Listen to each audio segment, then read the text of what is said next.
어르신 괜찮으세요? 잠시 들어가서 따뜻한 국수라도 드시고 가세요. 혼주 김상도는 웨딩홀 복도에서 떨고 있는 한 낯선 어른을 발견했습니다. 비에 젖어 누더기가 된 회색 가디건, 낡은 슬리퍼, 흐트러진 흰 머리. 얼굴엔 진흙이 묻어 있었고 온몸에서 빗물이 뚝뚝 떨어지고 있었습니다. 누가 봐도 노숙자처럼 보이는 모습이었죠. 하지만 상도는 그를 그냥 지나칠 수 없었습니다. 평생 그렇게 살아왔듯이 어려운 사람을 보면 도와야 한다고 생각했기 때문입니다. 어르신, 추우시죠? 이거 어서 드세요. 상도는 국수를 떠다주며 그분의 어깨를 감싸 안았습니다. 그는 떨리는 손으로 국수를 한 입 떠넣었습니다. 따뜻한 국물이 목을 타고 내려가자 그 남자의 얼굴에 잠시 생기가 돌았습니다. 국수를 몇 입 더 먹던 그는 고개를 들어 복도 벽면의 혼주 배너를 보았습니다. 혼주 김상도. 그 순간 그 남자의 눈빛이 흔들렸습니다. 입술이 파르르 떨렸습니다. 젓가락을 쥔 손이 멈췄습니다. 상도. 그 남자는 작게 속삭였습니다. 그 이름을 보는 순간 그의 가슴 깊은 곳에서 무언가 뜨거운 것이 치밀어 올랐습니다. 하지만 상도는 알지 못했습니다. 국수 한 그릇에서 시작된 일이 다음 날 아침 그의 삶 전체를 흔들어 놓을 줄은요. 그리고 다음 날 마침내 상도의 세상은 순식간에 뒤집혔습니다. 그날은 토요일 오후 비가 내리고 있었습니다. 서울 강남의 한 고급 주택가, 높은 담장과 경비실, 그리고 넓은 정원이 딸린 저택. 국내 굴지의 대성그룹 명예회장인 그는 몇 년 전 건강 악화로 공식 경영 일선에서 물러나 자택 요양 중이었습니다. 회사의 실질 경영은 부회장과 이사회가 맡고 있었지만 직원들은 여전히 그를 회장님이라고 불렀죠. 회장은 치매 초기 진단을 받은 지 2년째였습니다. 최근 기억은 흐릿했지만 어릴 적 기억만큼은 선명했습니다. 특히 어머니의 얼굴, 아버지의 목소리, 그리고 잃어버린 누군가의 이름. 상도. 회장은 가끔 그 이름을 중얼거렸습니다. 누구였는지 정확히 기억나진 않았지만 그 이름만 들으면 가슴이 저렸습니다. 마치 오래전 잃어버린 무언가를 떠올리는 것처럼 설명할 수 없는 그리움이 밀려왔습니다. 회장의 방은 2층에 있었습니다. 넓은 침실엔 고급 가구들이 놓여 있었고 창밖으로는 정원이 보였습니다. 간병인과 메이드가 24시간 2교대로 회장을 돌봤습니다. 식사 시간, 약 복용 시간, 산책 시간까지 모든 것이 철저히 관리되었습니다.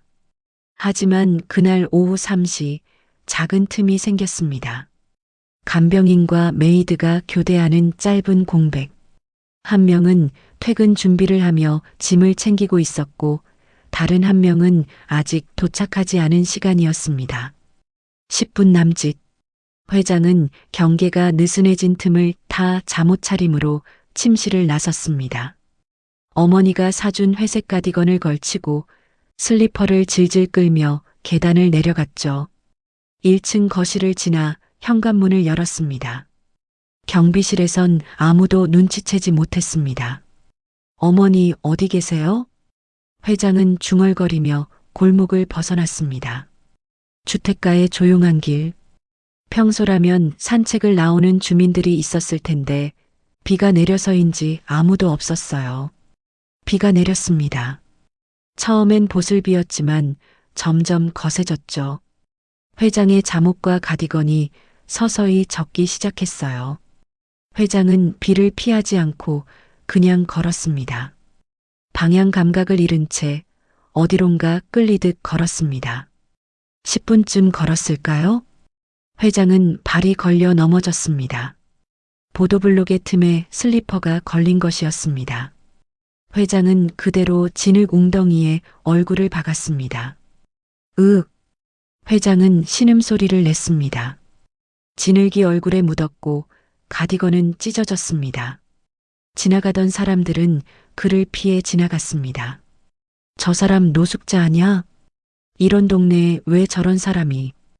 회장은 일어나 다시 걷기 시작했습니다. 옷은 이제 완전히 누더기가 되었습니다. 비는 더욱 거세게 내렸습니다.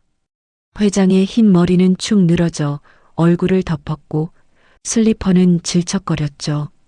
그렇게 30분쯤 걸었을까? 회장은 큰 건물 앞에 섰습니다. 비를 피해 걸음을 옮기던 회장의 코끝에 따뜻한 음식 냄새가 은은하게 퍼졌죠. 회장은 아무 생각 없이 그 냄새를 따라 건물 내부로 들어섰죠. 바로 웨딩홀이었습니다. 로비는 따뜻했습니다. 엘리베이터가 마침 열렸습니다. 회장은 그대로 탑승했습니다. 3층 버튼이 눌려 있었습니다. 문이 열렸습니다. 하객대기 공간. 복도 한쪽에는 뷔페 코너가 보였고 김이 모락모락 피어나는 국수가 눈에 들어왔죠. 회장은 복도 한쪽 벤치에 주저앉았습니다. 온몸에 힘이 빠졌습니다. 그 순간 회장의 머릿속에 어떤 장면이 어렴풋이 스쳐 지나갔습니다. 어린 시절 따뜻한 국수 한 그릇을 앞에 두고 누군가와 함께 웃던 기억. 하지만 그 누군가의 얼굴은 떠오르지 않았습니다. 회장은 잠시 눈을 감았습니다. 그리고 그 순간 그에게 누군가 다가왔습니다. 아버님, 괜찮으세요? 혼주인 김상도는 쉬는 시간에 복도를 지나다 그를 발견했습니다. 온몸이 젖어 떨고 있는 모습, 옷은 누더기가 되었고 얼굴엔 진흙이 묻어 있었습니다. 손은 떨고 있었고 입술은 파랗게 질려 있었습니다. 상도는 그 사람을 그냥 지나칠 수 없었습니다. 평생 그렇게 살아왔듯이 어려운 사람을 보면 도와야 한다고 생각했기 때문입니다. 상도는 사는 내내 지극히도 평범한 사람이었습니다. 고아원에서 자랐고 평생을 가난하게 살았습니다. 하지만 마음만큼은 누구보다 따뜻했죠. 어르신, 추우시죠? 여기 앉으세요. 상도는 얼핏 노숙자처럼 그 허름한 차림의 낯선 남자를 부축해 의자에 앉혔습니다. 그의 몸은 얼음처럼 차가웠습니다. 잠깐만 여기서 기다리세요. 제가 뭐 좀 가져올게요. 상도는 뷔페 코너로 달려갔습니다. 뷔페 코너엔 국수, 떡볶이, 튀김 등이 준비되어 있었습니다. 상도는 따뜻한 국수 한 그릇을 가득 떠왔습니다. 김이 모락모락 나는 국수. 이거 먼저 한술 뜨세요. 따뜻할 때 드셔야 돼요. 상도는 국수를 그 남자 앞에 놓으며 부드럽게 말했습니다. 그리고 냅킨으로 그의 얼굴에 묻은 진흙을 닦아주었습니다. 그는 떨리는 손으로 젓가락을 들었습니다. 한 입, 두 입. 국수를 먹던 그 남자의 눈빛이 조금씩 또렷해졌습니다. 따뜻한 국물이 몸속으로 퍼져나가는 것이 느껴졌습니다. 어떠세요? 어르신. 입맛에 좀 맞으세요? 혼주인 상도는 옆에 앉아 물었습니다. 그는 천천히 고개를 끄덕였습니다. 천천히 드세요. 급하게 드시면 체해요. 상도는 그 남자의 등을 토닥이며 말했습니다. 그는 국수를 다 먹었습니다. 그릇이 깨끗이 비었습니다. 그는 만족스러운 표정으로 한숨을 내쉬었습니다. 그리고 식당을 나와 고개를 들어 웨딩홀 복도 벽면을 보았습니다. 혼주 김상도. 그 순간 그의 손이 멈췄습니다. 몸이 순간 휘청였습니다. 상도. 그 남자는 떨리는 목소리로 속삭였습니다. 그 이름을 보는 순간 그의 가슴 깊은 곳에서 뭔가 뜨거운 것이 올라왔습니다. 이 이름을 들으니 왜 이리 가슴이 저리는 걸까? 왜 이렇게 눈물이 나려 하는 걸까? 그 자신도 이유를 알 수 없었습니다. 그 남자는 멍하니 배너를 바라봤습니다. 혼주 상도는 놀라 그를 잠자코 바라봤습니다. 어르신, 괜찮으세요? 그는 대답하지 않았습니다. 다만 혼주 상도의 얼굴을 한참 바라보다 그저 눈물만 계속 흘렸습니다. 왜 우세요? 어디 아프세요? 상도는 당황했지만 노인의 등을 토닥이며 물었습니다. 노인은 고개를 저었습니다. 그리고 작게 속삭였습니다. 아니에요. 그냥 이상하게 따뜻하네요. 그 남자 자신도 이해할 수 없는 감정이었습니다. 이 사람이 누군지 모르지만 왠지 모르게 마음이 감격스러웠습니다. 그때 웨딩홀 직원이 다가왔습니다. 혼주님, 시작 30분 전입니다. 아, 네. 지금 바로 갈게요. 혼주인 상도는 그 남자에게 말했습니다. 어르신, 제가 잠깐 들어가야 돼서요. 여기서 좀 쉬고 계세요. 나중에 다시 올게요. 노인은 고개를 끄덕였습니다. 상도는 식장 안으로 들어갔습니다. 그는 혼자 남았습니다. 배너를 보며 중얼거렸습니다. 상도, 이 이름 참 오랜만이네. 노인의 눈에서 또다시 눈시울이 붉어졌습니다. 하지만 이번엔 슬픔만이 아니었습니다. 뭔가 설명할 수 없는 가슴 깊은 곳에서 올라오는 따뜻함이었습니다. 포근함이었습니다. 왜 이렇게 따뜻하지? 그 남자는 작게 속삭이며 눈을 감았습니다. 하지만 그 이유는 알지 못했습니다. 단지 느낄 뿐이었습니다. 이 순간이, 이 이름이, 이 사람이 왠지 모르게 특별하다는 것을 말이죠. 그 남자는 한참을 그렇게 앉아 있었습니다. 그리고 천천히 일어나 웨딩홀을 나섰습니다. 같은 시각 회장의 저택은 발칵 뒤집혔습니다. 회장님이 안 계십니다. 교대로 들어온 간병인이 비명을 질렀습니다. 침실에 들어간 간병인은 빈 침대만 발견했습니다. 이불은 흐트러져 있었고 창문은 굳게 닫혀 있었습니다. 대체 어떻게, 언제 나가신 거죠? 간병인은 당황하며 메이드를 찾았습니다. 두 사람은 급히 비서실에 연락했습니다. 비서실 경호팀이 즉시 총동원되었고 비서실장이 직접 저택으로 달려왔습니다. 그리고 즉시 관할 지구대에 신고했습니다. 회장님이 실종됐습니다. 치매 초기 진단이 있으십니다. 지구대는 즉시 인근 CCTV 열람을 허가했습니다. 경호팀은 경찰과 함께 골목 CCTV를 확인하기 시작했습니다. 오후 3시 10분 회장이 현관문을 나서는 장면이 포착되었습니다. 잠옷 차림에 회색 가디건을 걸친 모습이었습니다. 비서실장은 단호한 목소리로 지시했습니다. CCTV 전부 당겨서 확인해. 동선 잡히는 즉시 수색팀 보내. 경호팀은 즉시 차량 10대를 동원해 인근을 수색하기 시작했습니다. 비서실로 CCTV 화면이 연달아 들어왔습니다. 비에 젖어 걷는 모습, 넘어지는 모습, 다시 일어나는 모습. 회장이 골목길을 빠져나가 큰 길 방향을 이동한 것이 확인됐습니다. 회장님이 웨딩홀 쪽으로 가신 것 같습니다. 경호팀원이 보고했습니다. 경호팀은 즉시 해당 방향을 중심으로 반경수 킬로미터를 샅샅이 수색했습니다. 그리고 약 2시간 후 수색팀 중 한 명이 웨딩홀 근처 벤치에 혼자 앉아 있는 회장을 발견했습니다. 회장님, 여기 계셨습니까? 곧이어 비서실장이 달려왔습니다. 회장은 웨딩홀 입구 벤치에 앉아 멍한 표정으로 있었습니다. 비에 젖은 채, 흙이 묻은 채, 상도. 회장은 계속 중얼거렸습니다. 회장님, 누구 말씀이십니까? 상도, 그 이름 왜 이렇게 가슴이 아프지? 비서실장은 깜짝 놀랐습니다. 상도라는 이름. 그 이름은 회사 내에서도 극소수만 아는 비밀이었습니다. 사실 대성그룹 창업주에겐 두 아들이 있었습니다. 큰아들 상도, 그리고 작은아들이 바로 지금의 명예회장이었습니다. 하지만 1966년 큰아들 상도가 6살이 되던 해에 실종되었습니다. 당시 6세였던 상도는 엄마와 함께 병원에 갔다가 손을 잠시 놓치는 사이에 사라진 후 다시 돌아오지 않았습니다. 창업주는 전국을 뒤졌지만 찾을 수 없었습니다. 그 시절엔 지금처럼 행정체계가 정비돼 있지 않았고 실종된 아이들의 행방을 추적할 방법이 거의 없었기 때문입니다.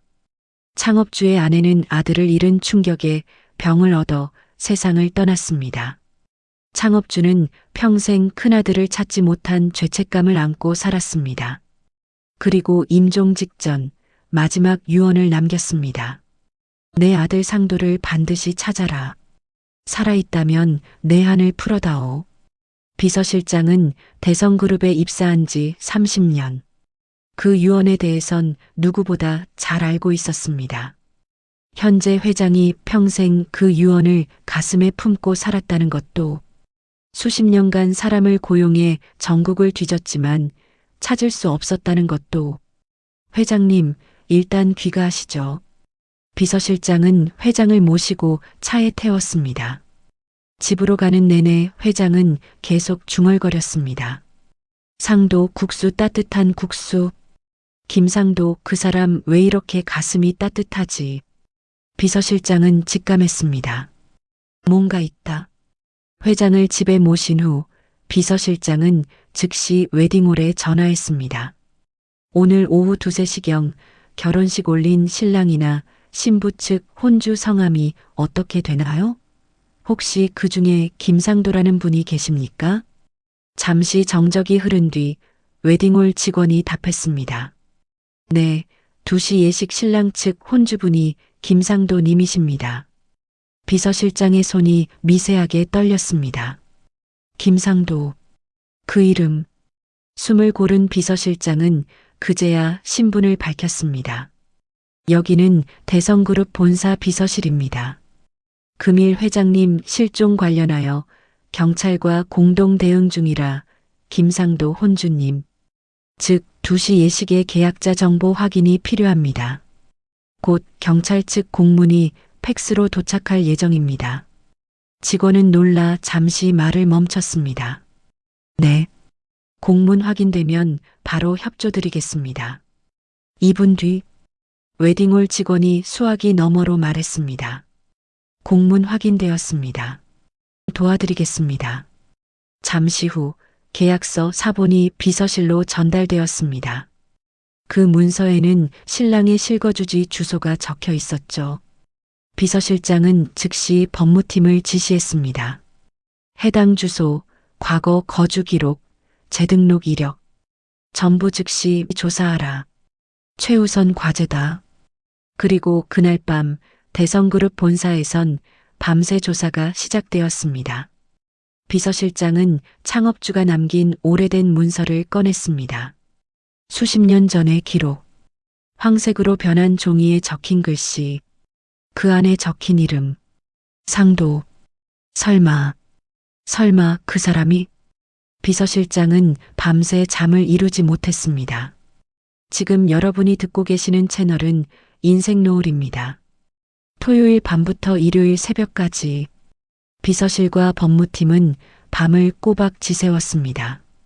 대성그룹 본사 최고층 비서실, 조명이 환하게 켜진 회의실에 법무팀장, 리스크관리팀장, 그리고 비서실장이 모였습니다.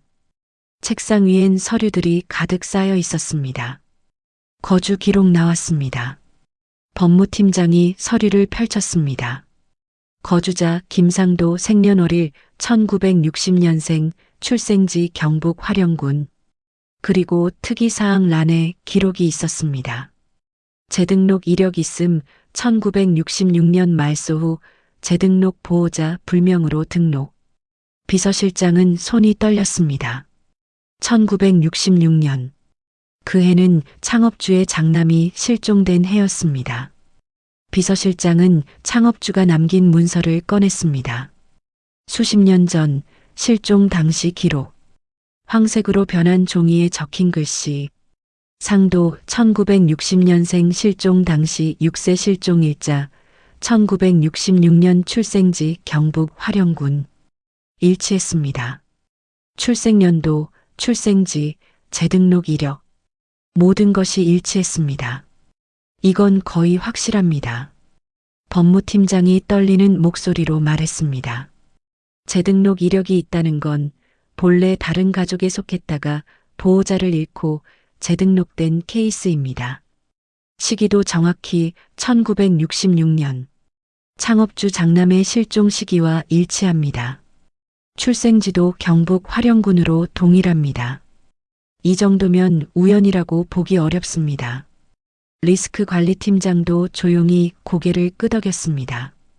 과거엔 재등록된 아이의 과거 기록이 본가와 연결되지 않아 찾을 수 없었지만 지금은 통합 전산망 덕분에 말소 및 재등록 이력까지 모두 조회됩니다. 비서실장은 회장에게 보고하러 갔습니다. 회장은 침대에 누워 있었습니다. 건강이 좋지 않았습니다.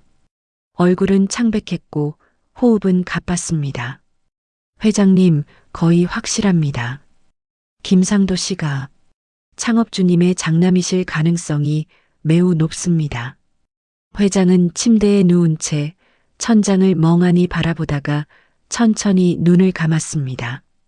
이내 눈가에 뜨거운 눈물이 고였습니다. 그 사람이 살아 있었구나. 비서실장이 무슨 말을 꺼내기도 전에 회장이 가쁜 숨을 몰아쉬며 말을 이었습니다. 그래, 그 사람이 맞아. 그 사람이 틀림없어. 어제 그 사람을 봤을 때 가슴이 너무 뜨거워졌어. 그 사람의 말투도 행동도 이상하게 아버지 모습도 겹쳐 보이더라. 이유는 모르겠지만 그 사람이 특별하다는 걸 온몸으로 느꼈어.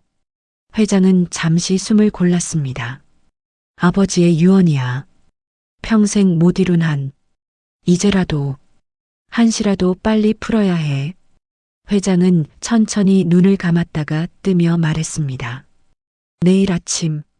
아니, 가능하면 더 빨리. 갈 수 있는 가장 이른 시간에 가자. 비서실장은 고개를 끄덕였습니다. 알겠습니다. 비서실장은 의전팀에 단호하게 지시했습니다. 내일 아침 7시. 의전 차량 수십 대 준비해. 김상도 시댁으로 출발한다. 회장님도 동행하신다. 이건 회장님의 명령이다. 그날 밤 비서실장은 창업주의 유언을 떠올렸습니다. 상도를 반드시 찾아라. 이제 그 유언을 이룰 수 있을지도 모른다는 생각에 가슴이 뛰었습니다. 밤은 깊어갔습니다. 대성그룹 본사엔 불이 환하게 켜져 있었습니다. 일요일 아침 7시. 상도의 집 앞. 서울 외곽의 작은 동네. 낡은 빌라들이 늘어선 좁은 골목. 갑자기 검은 벤츠 세단들이 하나 둘 모여들기 시작했습니다. 고급스러운 광택, 조용한 엔진 소리. 첫 번째 차량이 도착했고 두 번째, 세 번째가 뒤를 이었습니다. 그리고 의전 차량까지. 수십 대의 벤츠가 조용히 하지만 압도적으로 골목을 채웠습니다. 좁은 골목은 순식간에 차량으로 가득 찼습니다. 마을 사람들이 하나둘 나와 구경했습니다. 저게 뭐야? 대체 아침부터 무슨 일이야? 저기 저 집 김상도 씨네 집 아냐? 아버지 상도와 어머니 정혜, 아들 민수, 며느리 지연은 깜짝 놀라 밖으로 나왔습니다. 민수와 지연은 신혼여행을 며칠 뒤로 미루고 일단 집에서 쉬고 있었습니다. 아버지, 이게 대체 무슨 일이에요? 아들 민수가 불안한 목소리로 물었습니다. 나도 모르겠다. 아버지 상도는 당황한 표정으로 차량들을 바라봤습니다. 어머니 정혜도 불안한 얼굴로 남편 옆에 섰습니다. 여보, 우리가 무슨 잘못한 거 있어요? 아니, 아무것도. 그때 차 문이 열렸습니다. 단정한 양복을 입은 비서실장과 직원들이 차분히 내렸습니다. 모두 정장 차림에 서류 가방을 들고 있었습니다. 그리고 간병인이 휠체어를 밀고 천천히 내렸습니다. 휠체어에는 어제 그 남루한 차림의 남자가 타고 있었습니다. 바로 회장이었습니다. 저 사람 혹시 어제 그분 아니야? 아버지 상도는 눈을 크게 떴습니다. 어제 웨딩홀에서 국수를 드렸던 그 남자. 하지만 지금은 완전히 다른 모습이었습니다. 깔끔한 정장, 단정한 머리, 고급 휠체어, 그리고 그를 둘러싼 수십 명의 사람들. 비서실장이 상도에게 조용히 다가왔습니다. 김상도 씨이십니까? 네, 그런데요. 제 소개부터 드리겠습니다. 저는 대성그룹 비서실장입니다. 네, 대성그룹이요? 상도는 당황했습니다. 대성그룹. 누구나 아는 국내 굴지의 재벌 그룹. 근데 왜 저를? 비서실장은 서류 뭉치를 꺼냈습니다. 이것 좀 보시겠습니까? 상도는 서류를 받아들었습니다. 거주 기록, 재등록 이력, 출생 기록, 그리고 수십 년 전 실종 기록. 상도 1960년생 실종 당시 6세 출생지 경북 화령군. 이게 무슨? 김상도 씨. 당신은 대성그룹 창업주의 장남이십니다. 즉, 저희 회장님의 형님이십니다. 상도는 얼어붙었습니다. 그 순간 세상이 멈춘 것 같았습니다. 아내 정혜도, 아들 민수도, 며느리 지영까지도 모두 입을 다물지 못했습니다. 이게 무슨 말씀이세요? 상도는 떨리는 목소리로 물었습니다. 마을 사람들도 모두 귀를 기울였습니다. 비서실장은 차분히 설명을 시작했습니다. 무슨 말씀이세요? 저는 보시다시피 그냥 평범한 사람입니다. 고아원에서 자랐고 평생 가난하게 살았어요. 맞습니다. 1966년 6살의 나이로 실종되셨습니다. 그리고 당시 기록에는 보호자 불명으로 등록되어 있습니다. 비서실장은 차분히 설명했습니다. 그 시절 지방 행정은 지금처럼 정교하지 않았습니다. 출생 기록은 병원 자료대로 유지되면서 보호자 정보만 끊긴 채 재등록되는 경우가 흔했습니다. 그래서 이름과 생년은 그대로 남아 있었지만 누가 친부모인지 어디서 잃어버렸는지는 끝내 본가와 연결되지 않았던 겁니다. 따라서 찾을 방법이 없었습니다. 대성그룹 창업주님은 평생 당신을 찾으셨습니다. 수십 년간 사람을 고용해 전국을 뒤졌지만 찾을 수 없었습니다. 하지만 지금은 다릅니다. 그래서 저희가 찾을 수 있었습니다. 상도는 크게 당황하며 고개를 저었습니다. 아니에요. 그럴 리가 없어요. 아무래도 다른 사람과 착각하신 것 같네요. 저는 그냥 그때였습니다. 간병인이 휠체어를 밀고 상도 앞으로 다가왔습니다. 그 위엔 하얗게 수척해진 회장이 앉아 있었고 상도를 바라보는 눈동자는 떨리고 있었습니다. 형님이 맞으시죠? 회장은 떨리는 손으로 상도의 손을 잡았습니다. 형님 저예요. 동생이에요. 기억 안 나세요? 상도는 멍하니 회장을 바라봤습니다. 뭔가 가슴속에서 뜨거운 것이 올라왔습니다. 어렴풋한 기억. 어린 시절 누군가 자신을 형이라고 불렀던 기억. 작은 손으로 자신의 손을 꼭 잡았던 누군가. 당신이 정말? 네, 형님. 바로 저예요. 제가 형님 동생이에요. 회장은 주체할 수 없다는 듯이 오열했습니다. 아버지가 돌아가시기 전에 마지막으로 하신 말씀이 형님을 꼭 찾으라는 거였어요. 아버님과 저는 평생 형님을 찾았어요. 하지만 찾을 수 없었어요. 그런데 어제 형님이 제게 국수를 주셨잖아요. 따뜻한 국수를. 말이에요. 그 순간 저는 느꼈어요. 뭔가 아주 특별한 느낌을 받았어요. 상도도 울컥해진 마음에 눈물을 흘렸습니다. 이 모습을 지켜보던 아내 정혜도, 아들 민수도, 며느리 지연도 모두 눈물을 흘렸습니다. 마을 사람들도 눈물을 훔쳤습니다. 형님, 이제부터 제가 모든 걸 책임지겠습니다. 형님이 평생 고생하신 것, 형수님이 평생 힘드셨던 것, 이제부터라도 모든 걸 제가 보상하겠습니다. 회장은 정혜에게도 깊이 고개를 숙였습니다. 형수님, 죄송합니다. 이제까지 몰라 배워서. 정혜는 고개를 저었습니다. 눈물을 흘리며 말했습니다. 아니에요. 우리 가족은 그냥 건강하게 나름 잘 살았어요. 그걸로 충분해요. 회장은 조카 민수와 조카 며느리 지연에게도 고개를 숙이며 말했습니다. 조카 며느리 이제부터 우리 가족입니다. 제가 잘 챙기겠습니다. 민수는 눈물을 훔치며 고개를 숙였습니다. 삼촌 감사합니다. 그날 상도의 삶은 완전히 바뀌었습니다. 하지만 상도는 알고 있었습니다. 이 모든 것이 국수 한 그릇에서 시작되었다는 것을. 상도는 동생의 손을 꼭 잡았습니다. 수십 년 만의 재회였습니다. 그날 이후 대성그룹 측은 가족의 동의를 얻어 조용히 유전자 검사를 진행했습니다. 결과는 모두가 마음으로 느끼고 있던 그대로였습니다. 두 사람은 진짜 형제였습니다. 그 후 상도와 그의 가족은 회장의 배려로 새로운 삶을 시작했습니다. 새 집, 새 차, 그리고 더 이상 걱정하지 않아도 되는 풍요롭고 윤택한 생활. 하지만 상도는 변하지 않았습니다. 여전히 겸손하고 여전히 따뜻했습니다. 아버지, 이제 편히 사셔도 돼요. 민수가 말했습니다. 나는 원래 편했어. 그냥 건강하게 살았으니까. 돈이 많고 적고가 중요한 게 아니야. 사람이 사람답게 사는 게 가장 중요한 거지. 상도는 웃으며 말했습니다. 회장은 얼마 남지 않은 시간 동안 형과 함께 했습니다.